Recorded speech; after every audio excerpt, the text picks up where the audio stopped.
Y las personas por lo general se sienten impotentes. Y la mayor parte de nosotros asumimos que somos meramente el objeto del deseo de un ser muy poderoso, ¿no? Yo lo comparo como si fuéramos una pluma dentro de un huracán.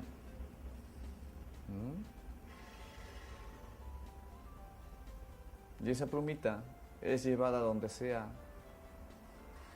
por la más mínima ráfaga que tenga ese huracán. Y ese gran huracán, digámosle, sería Dios. No estoy para cuestionar creencias religiosas. No estoy para cuestionar su manera de ver el mundo. No estoy para juzgar lo que ustedes piensan y creen de la vida. Pero sí, en momentos como estos, donde el tiempo es como que si fuera la riqueza más preciada que tengo, porque todos tenemos un tiempo, todos estamos en el camino, por así decirlo, de la muerte. Tenemos hijos, tenemos profesiones, tenemos ambiciones, nos llenamos la cabeza de tantas cosas, pero al final, el final es el mismo para todos. Si retrocediéramos 200 años atrás, no queda ni una persona de esa generación. Si nos rentamos 100 años atrás, quedan muy pocos de esa generación. Y en 100 años no habrá ni uno de nosotros acá. Pero como que nos olvidamos de eso. Pero cuando una persona se enferma de una enfermedad, redundando en el término, se enferma de una enfermedad,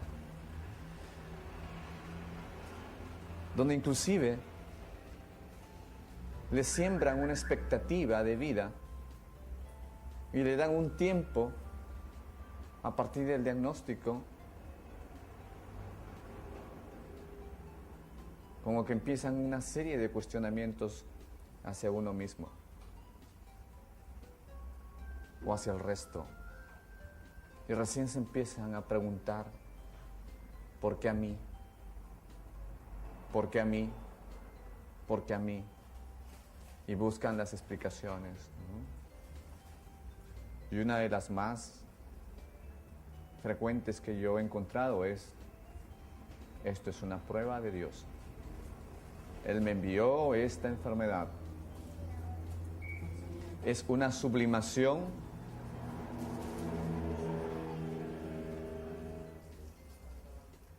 de lo que me ocurre en ese momento. Me espiritualizo, empiezo a buscar mis respuestas, me entrego a las lecturas bíblicas, porque somos una sociedad muy católica. Y al final, muchas veces,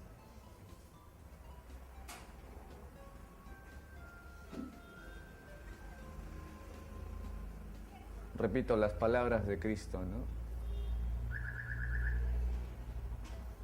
Cuando estaba orando una madrugada, antes que lo apresen y Judas lo venda, cuando le dice a Dios, ¿no? Hágase tu voluntad.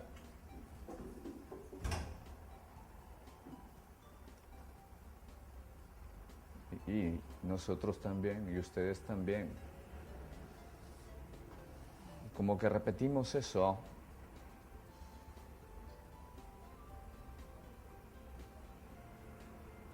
y le decimos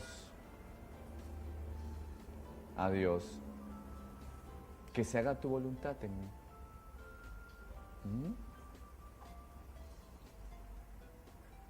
Pero yo me pregunto realmente esto. ¿Es la voluntad de Dios que ustedes sufran? ¿Es la voluntad de Dios que ustedes se enfermen? ¿Es la voluntad de Dios que ustedes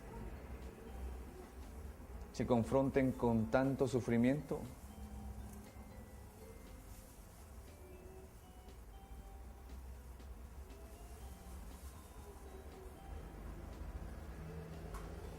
Piensen lo que quieran.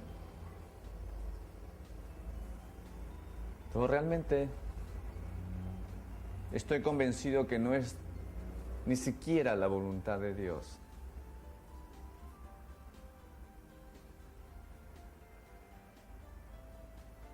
Ni siquiera Dios quiere que ocurra esto. Entonces pueden decir, no, entonces yo me lo busqué para mí. Y esa es la respuesta, al menos para mí, la correcta.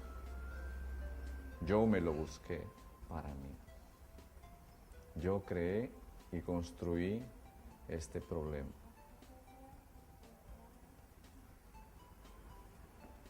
Desde el mismo acto de la concepción, desde el mismo momento en que un ser humano es concebido, sea por un acto de amor, un acto animalesco, digámosle, pero al momento en que esa semilla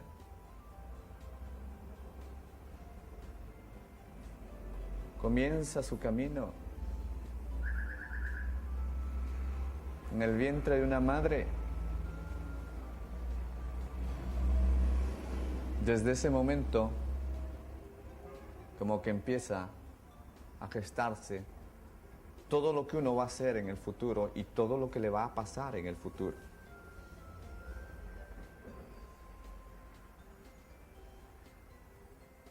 Inclusive desde niños ya empieza a gestarse todo lo que me va a pasar después y todo lo que voy a ir desarrollando a lo largo de mi vida.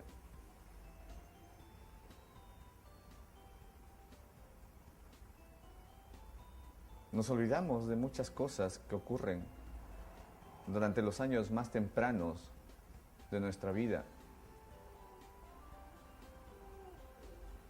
Dicen que a partir de los 2 años recién como podemos tener ciertos recuerdos. Pero antes de los 2 años no recordamos nada. Pero lo cierto es que el cuerpo, la mente, el espíritu mismo, lo registran todo, lo captan todo. Y eso no se va, eso queda. Es como si continuamente estuviéramos registrando todos los acontecimientos que ocurren dentro nuestro y alrededor nuestro. Son miles de millones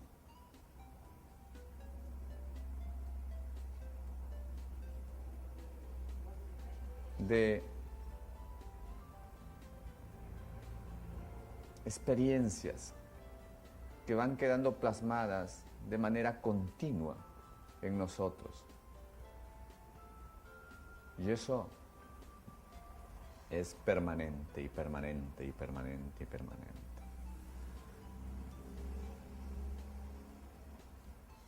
Si nos remontamos a nuestros primeros recuerdos, muchos pueden decir,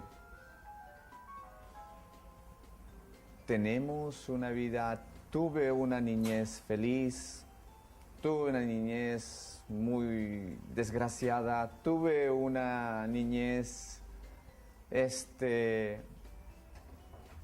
muy especial, pasé cierto tipo de problemas en mi niñez, ¿no? Pero al fin y al cabo la mayor parte recuerda la niñez como si fuera algo muy especial, algo único.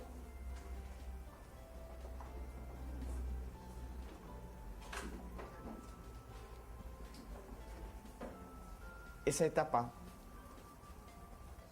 tan importante como que es dejada de lado. Yo tengo 2 hijitos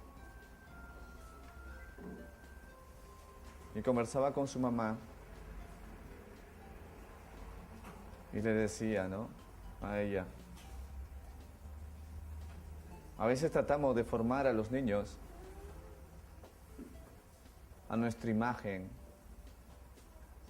y semejanza, o a veces tratamos de formar a los niños a nuestra contraimagen. Muchos padres dicen, no quiero que seas como yo, no quiero que sufras como yo, no quiero que seas un fracasado como yo. Y empiezan a forzar a esa vida, a ese pequeño pero gran y enorme ser humano. Hay otros que pueden ser exitosos y decir, quiero que seas como yo. Un gran empresario, un gran profesional, o el que maneje la fortuna que le va a dejar. Pero ya empezamos como a corromper desde muy pequeños a esos seres tan grandes. Y sobre eso versaba lo que es mi conversación con ella, ¿no? Y le decía, ¿recuerdas cuando eras niña? ¿Recuerdas cuando realmente sentías que querías amanecer y querías que amanezca para ir a jugar, para ir a hacer cosas con tus amiguitos, para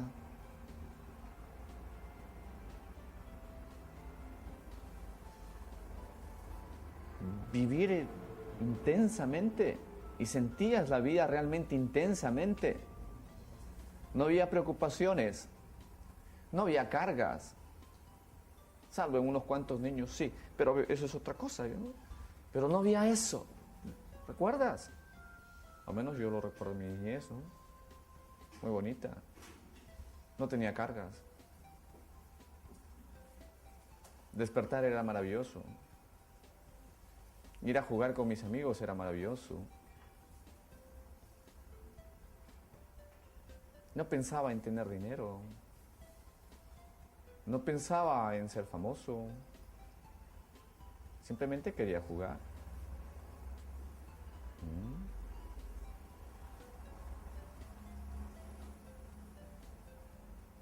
Como hasta los 11 o 12 años, los niños tienen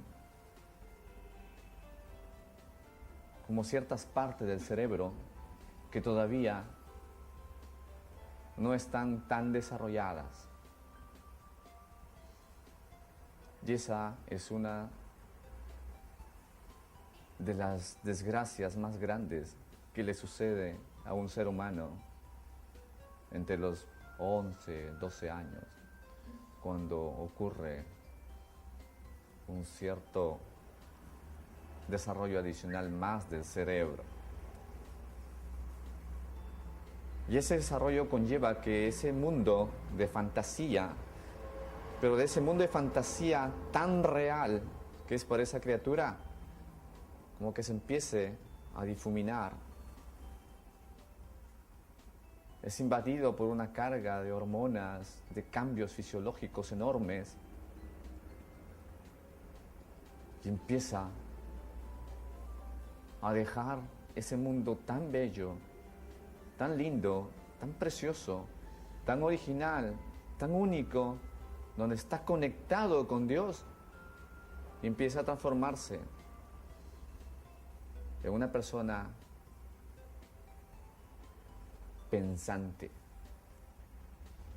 Comienza a pensar, y a pensar, y a pensar, y a pensar, y a pensar, y a pensar, y a pensar. Deja de sentir y se pone a pensar.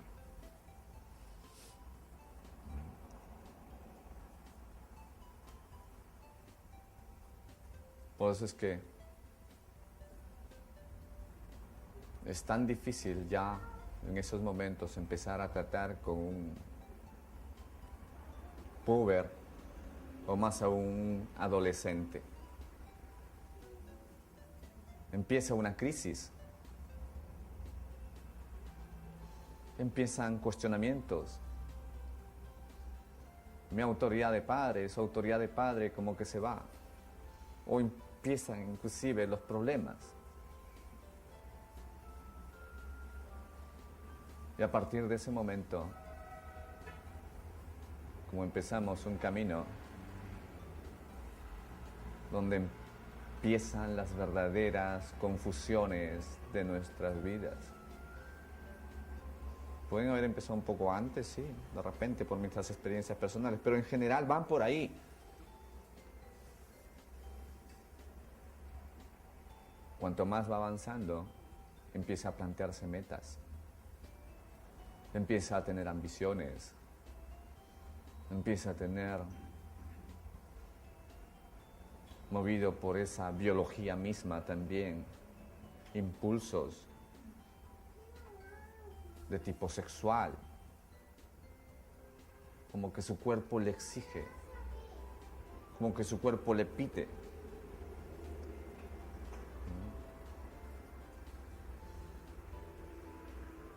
Y eso como adultos, para comprender a un adolescente primero uno tiene que entenderse a sí mismo.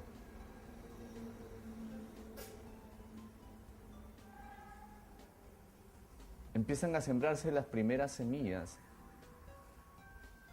de muchas cosas que le van a ocurrir a esa persona en el futuro. Semillas de frustración, por ejemplo. Soy fea, soy muy alto, estagné, por esas cosas pequeñas, pero también cosas más grandes. Mis padres no me entienden, mis padres no me quieren, o hay problemas entre los padres y los padres están entre ellos que se quieren separar, etc. Tantas cosas, pero se vuelve pensante. Ya atravesando esa etapa, por lo general la vida empieza llegando por la juventud temprana, ¿no?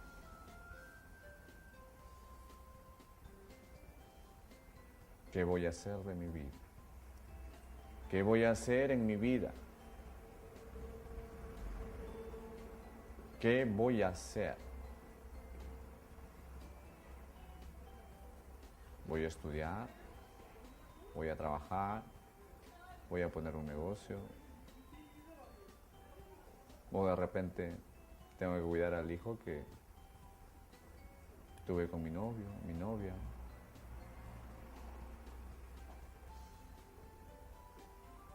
Empieza ya una etapa donde la persona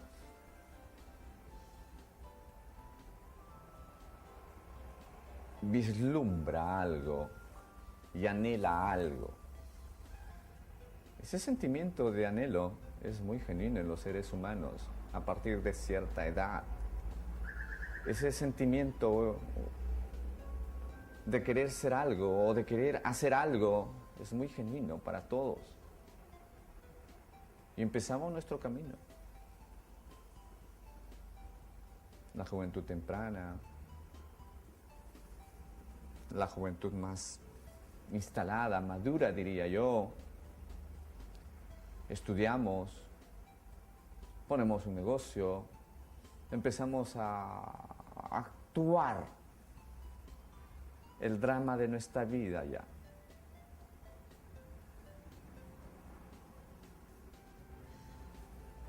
quiero ser una gran madre, quiero ser un gran profesional, quiero poner un gran negocio, quiero hacer muchas cosas. Como que el joven se plantea tanto y anhela tanto. Pero en ese anhelo todavía todo esto empeora. Porque no está preparado. Y nadie está preparado, diría yo, a esa edad, salvo unos cuantos, para las frustraciones que pueden haber. Para las tristezas que uno puede pasar. Imagínense.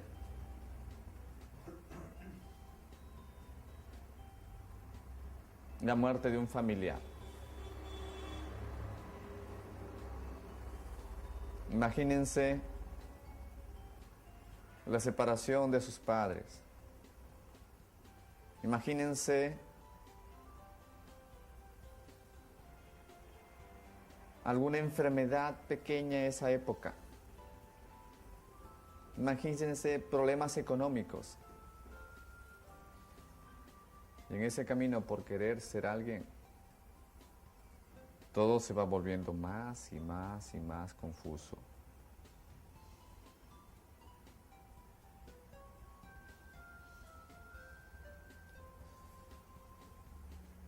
Realmente un pensamiento puede crear algo. Realmente mi imaginación puede crear la enfermedad o mi bienestar. Cuando uno va más allá y quiere entender la naturaleza misma de la vida y el porqué de la vida, como que al final llega a una conclusión, o puede llegar a una conclusión de decir esto, ¿no? Esto no tiene sentido. O otros podrían decir, esto tiene un gran sentido. Mi vida está hecha para cumplir una misión. ¿Le dé sentido a tu vida o no le dé sentido a tu vida? Eso no importa. Cumplas la misión que quieras cumplir o que anheles cumplir, o no anheles nada porque al final dices, bueno, todo se va a ir, todo se va a acabar. Es lo mismo.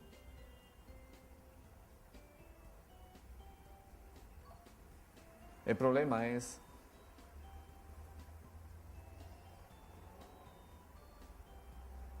que vamos acumulando tanto.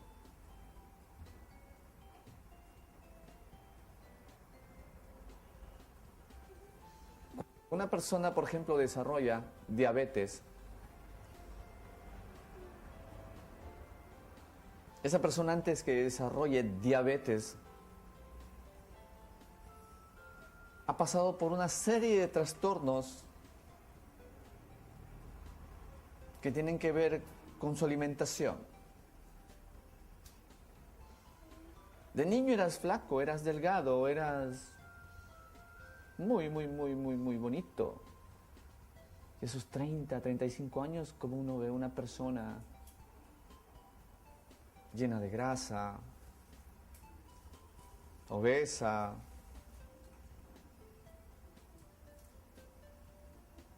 tomando pastillas ya, ha hecho una gran carrera,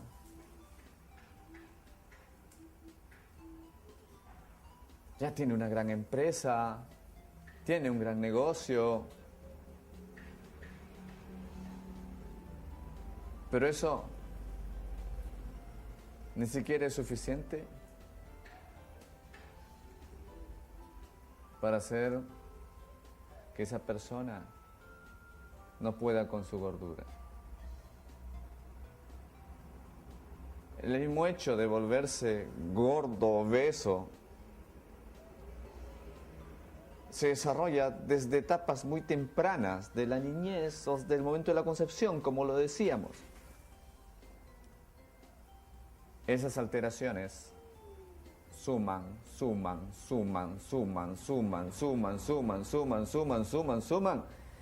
y un equilibrio casi perfecto. Casi perfecto. Porque ¿cómo manejo una organización que tiene 50.000 millones de células, que son las que se calculan tiene mi cuerpo? ¿Cómo manejo eso? ¿Cómo conservo el equilibrio de eso? Pareciera que la misma naturaleza organizara todo eso de una manera tan perfecta. Los engranajes están tan bien.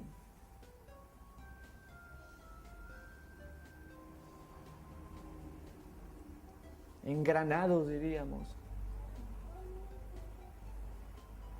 Pero manejar esa ingente cantidad de población, de células que construyen mi cuerpo, necesita otro tipo de explicación.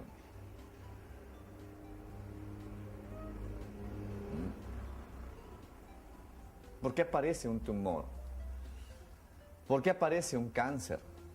¿Por qué aparece esta enfermedad? No es la herencia en sí, no es la genética en sí, no es lo que como, no es lo que pienso, no son mis genes. Como lo decíamos en la anterior conversación, es todo lo que me pasa. Es todo lo que me sucede. Es todo lo que yo mismo creo también.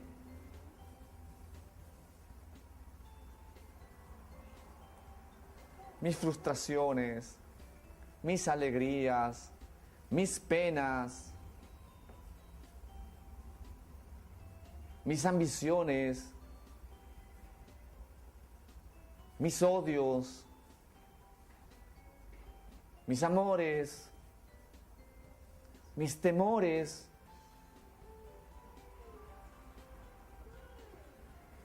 mis angustias, mis ansiedades,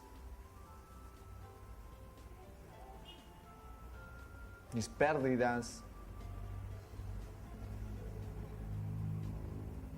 lo que como, dónde como,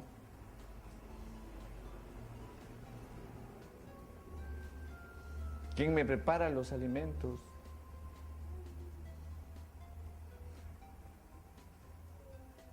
lo que piensa el resto de mí, mi familia, lo que la sociedad misma va construyendo. Todo eso va a hacer que en algún momento se forme una alteración en esa enorme población que conforma mi cuerpo. Y de un momento a otro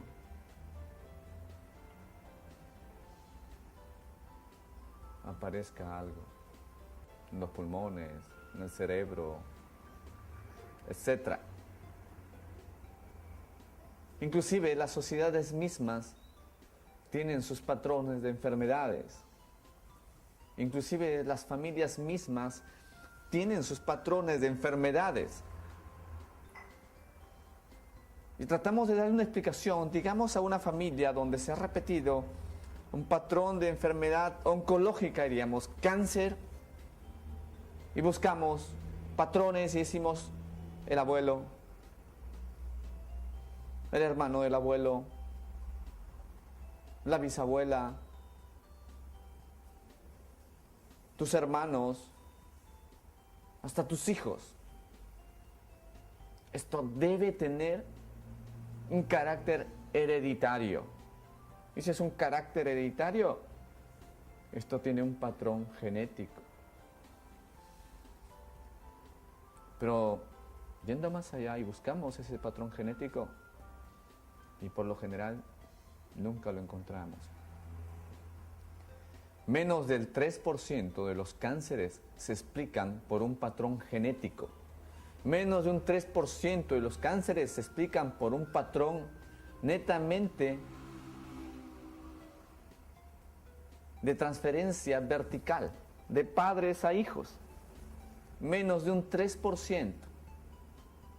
El 97% de los cánceres no tienen una explicación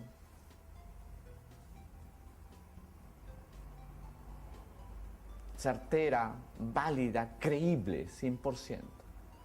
La mayor parte caen en especulaciones netamente científicas. Imagínense ustedes que su enfermedad no tiene una explicación científica. Y sin embargo estamos rodeados de muchos snobs, yuppies, lo que sea, gente que, pensante que nos dice, "Ay, algo genético en ti, tu alimentación, puede ser. O la herencia. Ah, tuviste un padre con cáncer de estómago y ahora tienes un cáncer de ovario o tienes un cáncer de mama o de pulmón.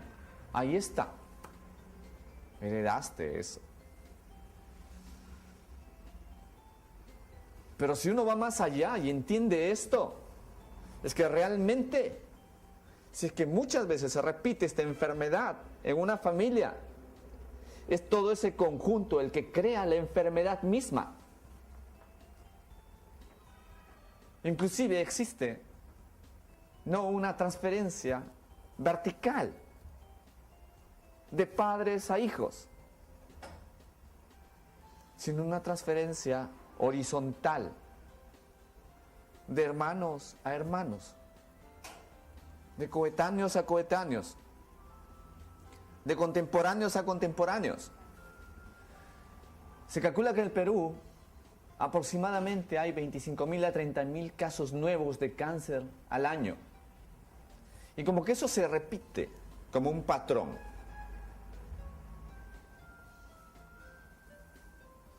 Igualmente en el mundo, ¿no? Son 200.000, 300.000 casos de cáncer al año en el mundo, nuevos. Y eso como que se repite. El Perú tiene un patrón de cáncer determinado. Colombia, Chile, Ecuador, Estados Unidos, Europa, como Francia, Alemania, etcétera, tienen sus patrones. ¿Y por qué? Pareciera como si la sociedad misma dijera: necesitamos tal número de enfermos para cumplir nuestra cuota anual de lo que nosotros estamos programando como sociedad. Algo que me enseñaron es esto, ¿no? El cáncer no se contagia. Y efectivamente es imposible que uno contagie un cáncer, salvo algunos que tienen origen viral o infeccioso, digamos. Todos son un grupo.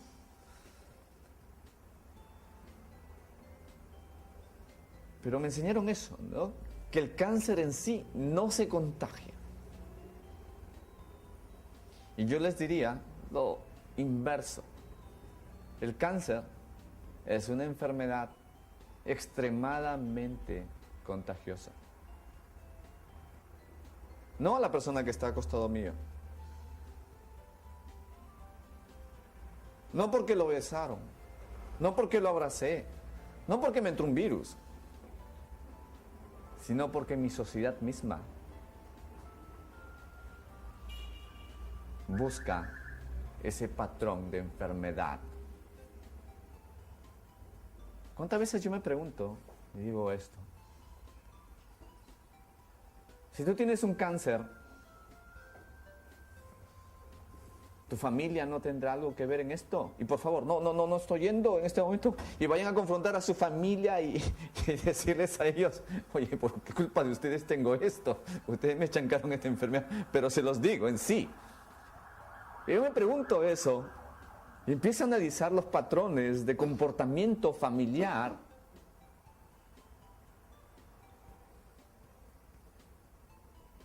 Y muchas veces llego a la conclusión de que hasta la familia misma, aún sin quererlo, voluntariamente, conscientemente, pero que como pueden programar una enfermedad en un familiar mismo. ¿Cómo lo sé? ¿Cómo llego a esa conclusión? Cuando se acercan al consultorio, y en el consultorio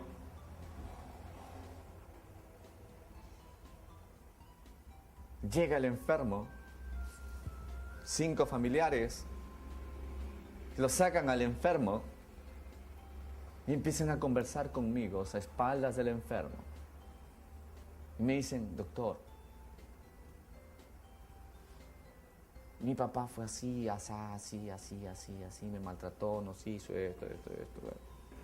Hoy mi mamá, doctor, que siempre sufrió por culpa de esto. Y queremos que nos diga la verdad. Díganos la verdad. Yo le respondo, ¿cuál es la verdad? Pregúntasela a Dios. Yo no sé la verdad.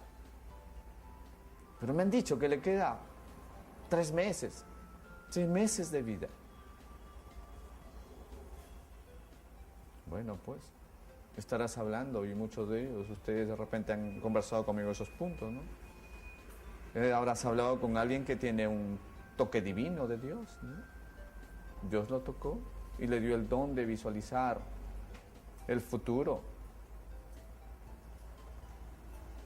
Hay cantidad de Nostradamus vestidos de blanco, ¿no? 6 meses, 3 meses, a ti te doy 12, a ti 18, a ti 15 días. Te dan todavía. O sea, qué grande es la estupidez humana detrás de un traje de blanco. Qué grande es esa estupidez. ¿Cómo puede alguien decirle a otras personas algo tan fuera de sentido? Como escribí en un blog que tengo ahí colgado en internet durante hace muchos años, ¿no? Cuando era mucho más joven.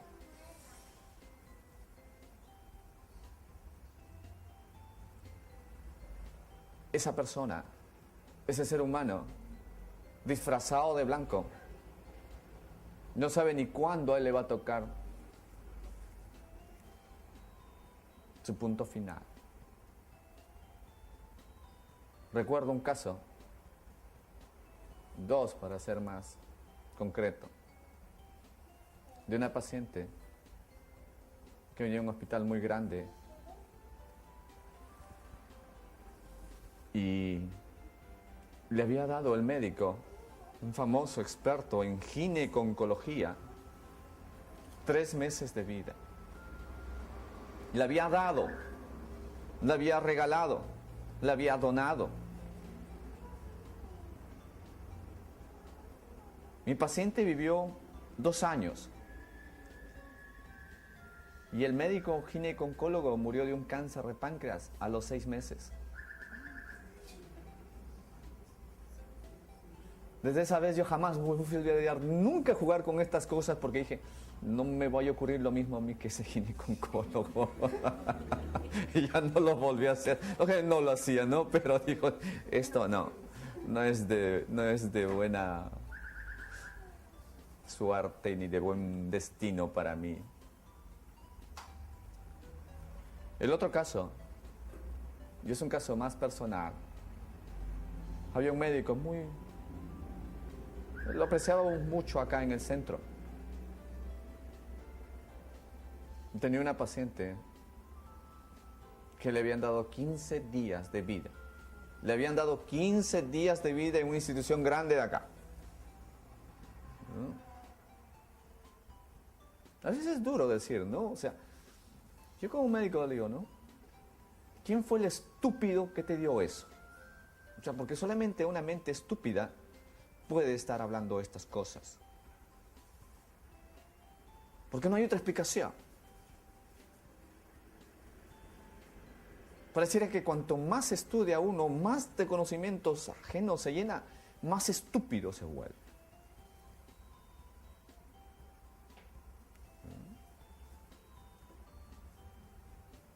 Y a veces queda esa estupidez como sembrada en nosotros, como una semilla, y la vamos como que llevando.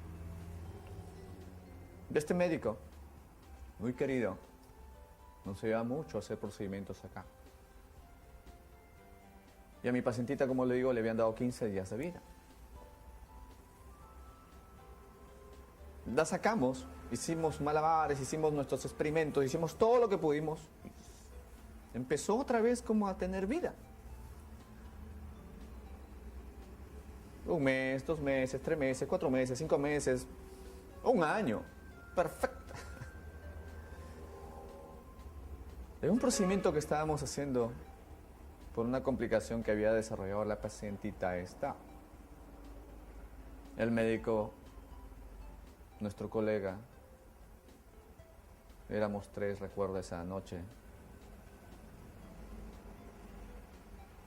y nos dice: pobrecita, no creo que dure más de 3 meses. A los 3 meses le diagnostican cáncer de estómago a nuestro colega. A los 6 meses falleció. La paciente vivió 4 años más. Y el médico que le había dado eso, y nuestro colega, se fue. Por eso nunca a mí me pidan expectativa de vida, porque es de mala suerte para mí. Y me acorta la vida. Así que, por favor, ¿no? Y a eso voy. Cuando un familiar pregunta cuánto de vida queda, qué va a pasar, cómo va a ser, cómo va a sufrir, cuánto dolor va a tener ese ser querido que tengo ahí, doctor, y se le mete una sugestión, y yo le digo: ¿sabes qué? Puede pasarle esto, que va a vomitar, que se va a asfixiar, que le va a doler, que va a morir terriblemente gritando, saliendo de la cama. Y si uno le empapa ideas, pues todos ellos van a creer eso, y lo van a empezar a ver al enfermo así. Vas a estar bien. El médico te dice que te vas a curar. Ponle fuerza. Refúgiate en Dios.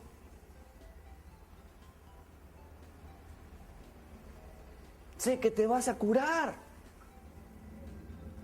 Pero en su corazón, en su interior, lo está viendo ahí, ¿no? 3 meses, 2 meses, 1 mes. Y eso influye. Porque hay cosas que si uno se pone a analizar, si uno empieza a investigar de la naturaleza misma de la existencia y uno de sus grandes misterios, y son cosas que realmente empiezan como recién a comprenderse, es que a veces uno se siente ajeno a lo que nos pasa. Es como que si todo lo que estuviera fuera fuera ajeno a lo que yo soy capaz de influir.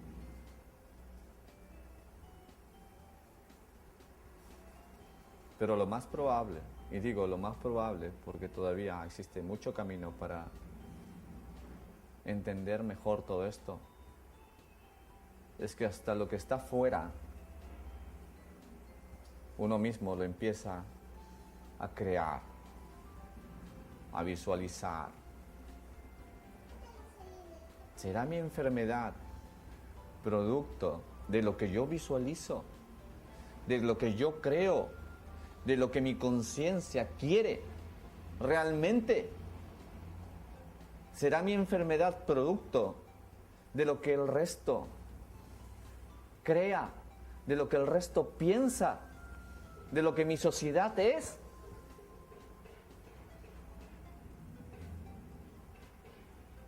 Y por ahí va la respuesta. Por ahí va toda la explicación a esto.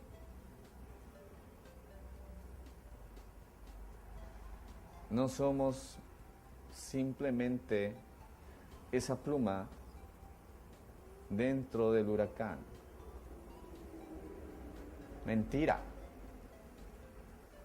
Ustedes son el huracán. Pero a veces se vuelven tan destructivos como ese huracán.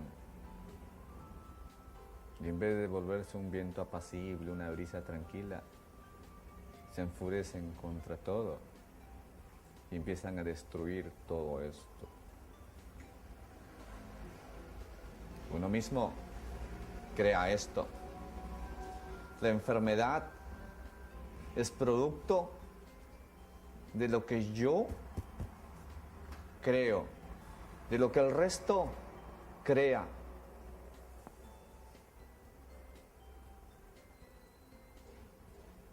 Hay un programa, hay un experimento donde se conectaron y se conectan y están conectadas miles de computadoras a nivel del mundo. Son miles.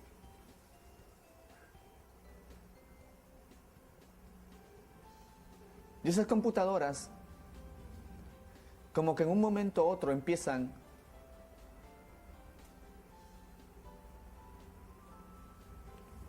a como comunicarse entre ellas, a sincronizarse, como si empiezan a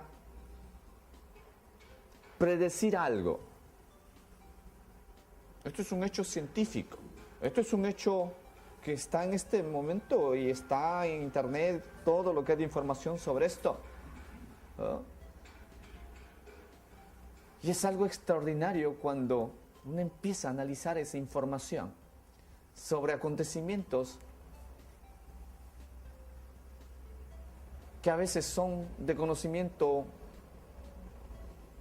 y de impacto mundial, diríamos.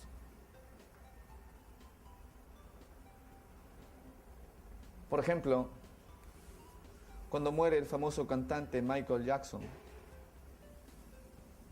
unas 6 horas antes, esas computadoras, como que ya pasado lógicamente el tiempo, empezaron a tener un patrón, como diciendo algo va a pasar y algo importante va a pasar y va a pasar. De momento de la muerte de Michael Jackson se ve un pico de actividad muy grande sobre esos nodos. Lo mismo en el tsunami que hubo en el Asia,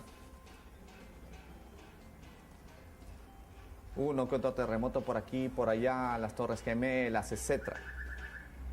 Es decir,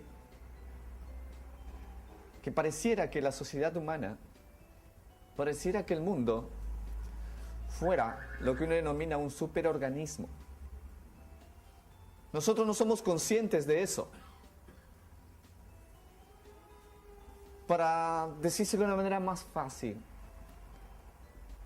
nuestro cuerpo está formado por 50.000 millones de células. Y cada una de esas células cumple un rol importante.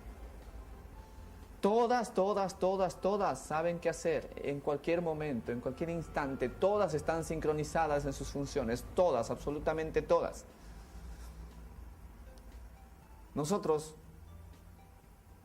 aparentemente somos un solo ente, pero no nos ponemos a pensar que somos realmente un superorganismo. Cada célula es como una entidad individual que tiene una función individual, que hace las cosas de manera individual porque así lo debe hacer, pero que está sincronizada con el resto de nuestras células. Y lo mismo en la sociedad humana. Imagínense que cada uno de ustedes sea una célula, sea equivalente a una de las células de un organismo. Todo ese conjunto, esa población de individuos conforman un superorganismo de la sociedad que está poblando este mundo. Y ese superorganismo crea todos los patrones de todos los acontecimientos que suceden a cada uno de sus individuos. Es decir, programamos y creamos todos nuestras guerras,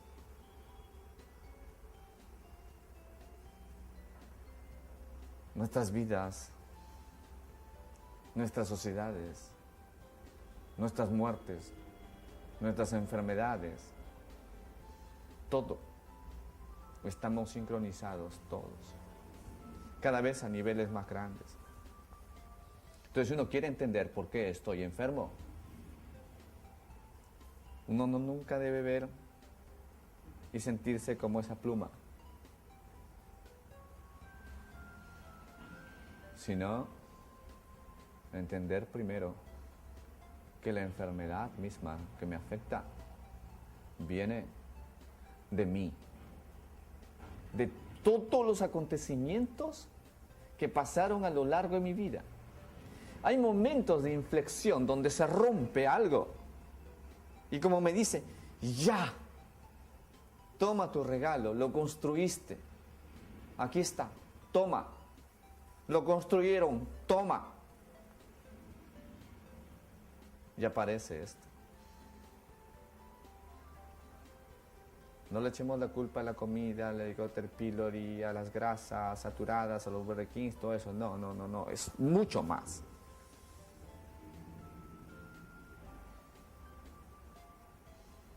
Para poder superar algo, primero hay que entender de dónde viene. Porque si yo no conozco el origen, ¿cómo puedo yo erradicar y superar esta enfermedad desde sus raíces más profundas? Tenemos técnicas, tenemos quimioterapias, tenemos terapias moleculares, tenemos tantas cosas, ¿no? Damos cantidad de fármacos, administramos los tratamientos más innovadores, borramos la enfermedad aparentemente y después de un tiempo otra vez. Es decir, no es suficiente muchas veces. Se necesita ir más adentro. Y eso es un camino conjunto con ustedes, ¿no? Esto es una especie, esta conversación es una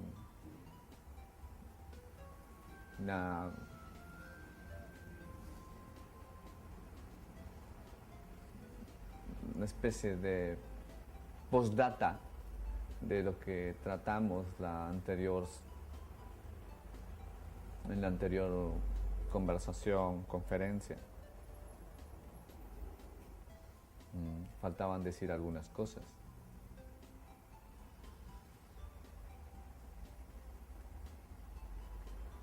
Ir más allá para poder erradicar y limpiar esto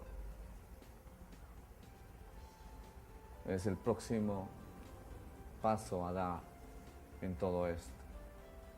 ¿Cómo sacar de raíz este problema?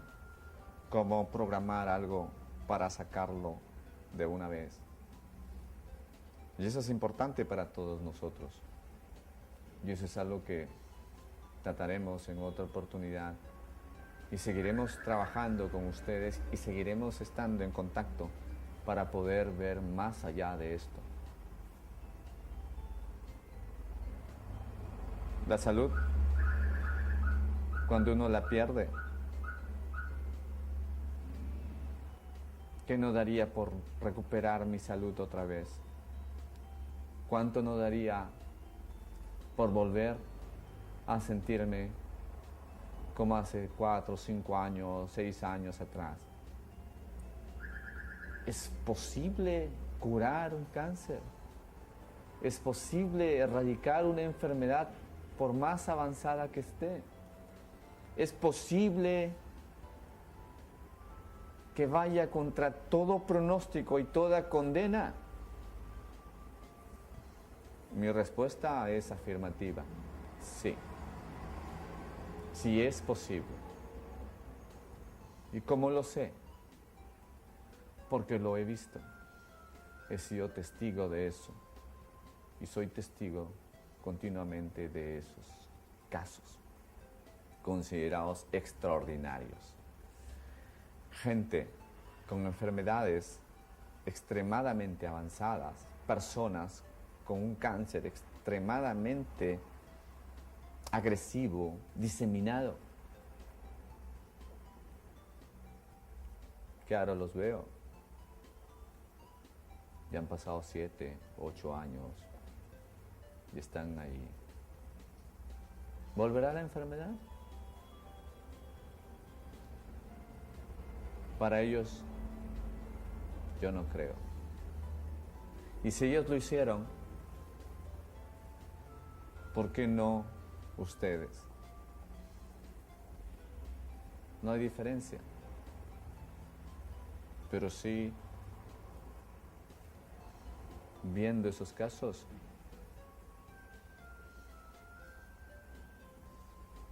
a pesar de que no son muchos, realmente uno va encontrando las claves de qué es lo que realmente me lleva a curarme de esta enfermedad y a erradicarla. Muchas gracias.